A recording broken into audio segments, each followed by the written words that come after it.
Remember in the movie I, Robot, the hologram that was left behind by the doctor that fixed up the cop? Because he knew, oh no, school bus. I hate school buses.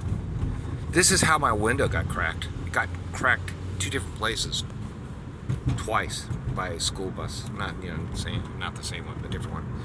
But you remember in the movie,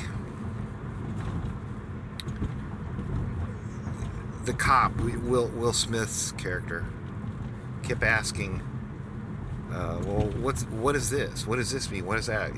He was asking just two detailed questions. The doctor that fixed his arm said, "Well, this is limited, and I can't answer that." Eventually, he did say, "That, my son, is the right question." And this is what I feel like we're up against sometimes when we're trying to get answers something from God on something, and God has put self-imposed limitations on how He interacts with human beings. So, then the question is like, okay, so then why did God make human beings so stupid? We're not stupid. We're actually fairly smart. Obviously, we don't have the power that God has, but the point being is, we live in a limited world. God has self-imposed limitations on how He interacts with us.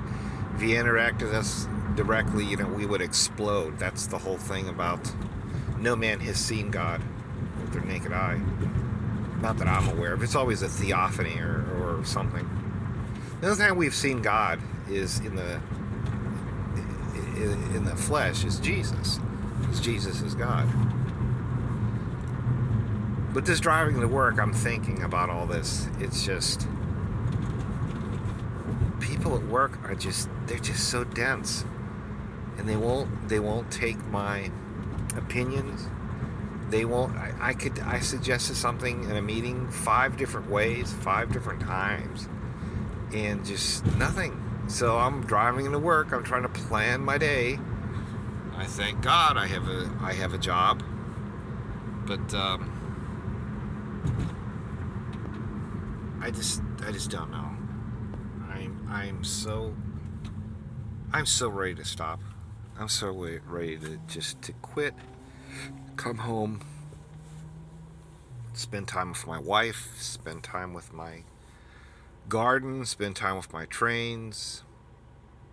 I mean, even this morning, I'm praying. I'm praying to God. I'm praying for my children, my grandchildren, my president, my country. I'm praying for all these things. Then I look at the clock and it's like, it's time to leave already. It's time for me to pack up and get on out of here. And it's particularly bad too, because like I was showing you that school bus. The school buses are out now. So then, of course, you run through school zones. That slows you down. And so so now we're back to sometimes takes an hour to get to work. And the traffic is not too bad because I left on time today. I left at 6:30. Oh, see, there's another school bus. Ugh. But I've just been thinking about that what that doctor said. That is the right question, and that's it. I'm just thinking, how am I going to convince them to do something at work that would benefit them? And it's almost like I just throw up my hands. Well, who cares? Just go to work, do your 9 hours, come home.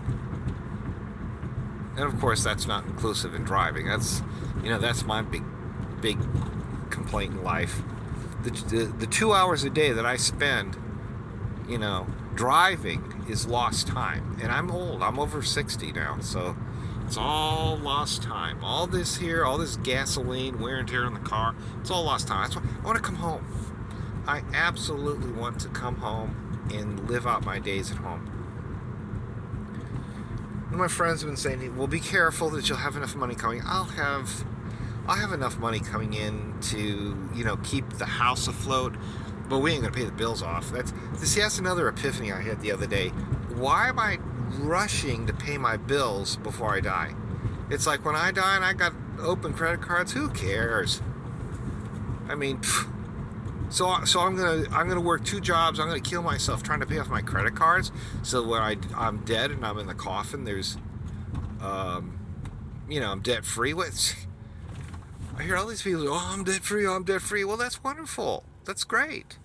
I'm not going to be debt free. I've just had setbacks and different things happen in my life to where I had to go buy something on a credit card, and I don't know. So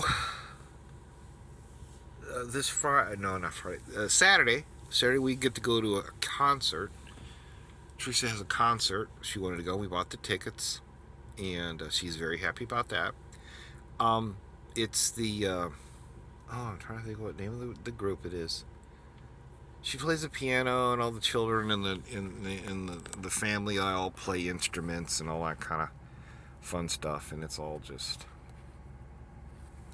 cutesy. But so that's Saturday. So we'll probably go out to eat. It'll be a chance to dress up. We don't go to church, so it'll be a kind of a dress up.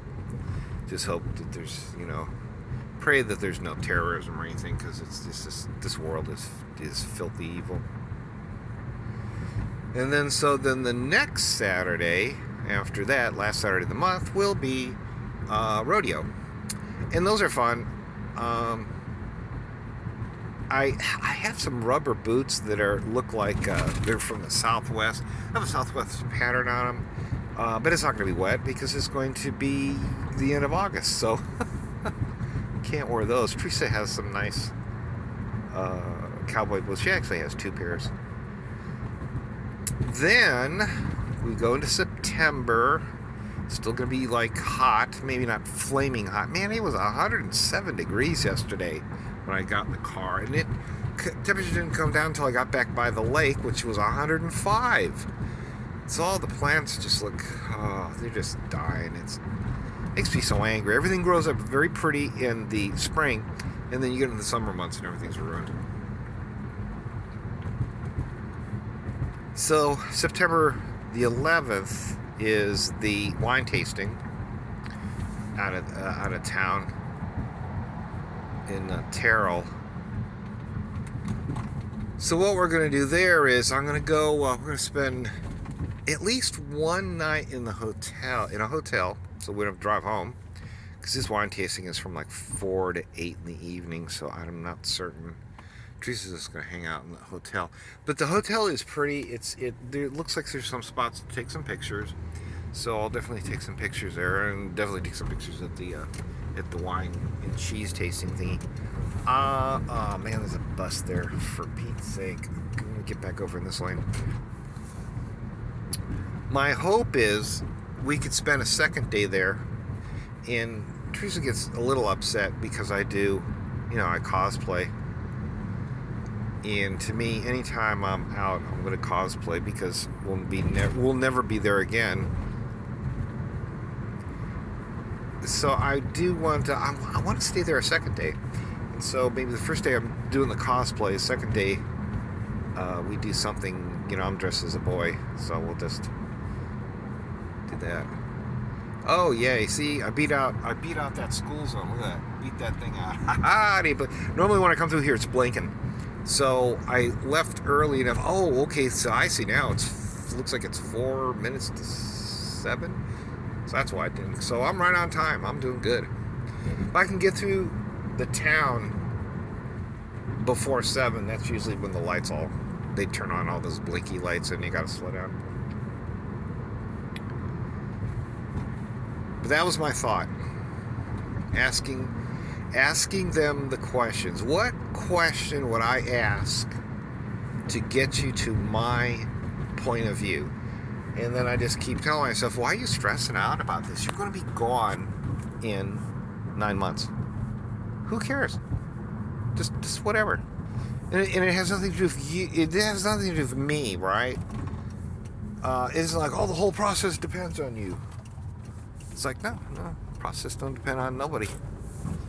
That place is going to be there after I leave. Oh, look at the beautiful cloud. So there's a thunderhead or something, way over there. See that? So could be a little bit of rain. But that's the sun reflecting off a thunderhead way over there. All right. Let me get out of here. I'm almost to work.